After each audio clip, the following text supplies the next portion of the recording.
I was completely drowning in student debt, and Chloe needed a co-signer, with flawless credit, to finally launch her dream bakery in downtown Boston. We were total strangers, introduced by a mutual friend who knew we were both desperate. We met at a crowded diner, signed a strict, notarized contract over cold coffee, and became official business partners.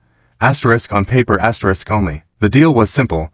I supply the credit score, she splits her profits 50-50 to wipe out my loans, and we stay completely out of each other's way. For 8 months, it worked perfectly. We shared a cheap, 2-bedroom apartment to save cash, living like two ships passing in the night. She lived in a cloud of flour, waking up at 3 in the morning, while I pulled late-night shifts coding at my desk. We had a rhythm of absolute silence. Then, everything shattered. My tech startup laid off half the team, including me. I came home, sat on the kitchen floor, and just stared at the wall, completely paralyzed by panic. Chloe walked in, covered in powdered sugar, and didn't ask a single question. She just dropped her bags, sat right next to me on the linoleum, and handed me a warm, freshly baked cinnamon roll. We sat there in silence for an hour, just breathing. After that night, the lines started to blur. I began helping her prep ingredients late at night, just to keep her company. She started leaving a hot cup of coffee by my computer every single morning. Last week, Chloe paid off the very last dollar of my debt, a full year ahead of schedule. The contract was officially fulfilled. We were completely square. She's moving into her own place next month. But yesterday,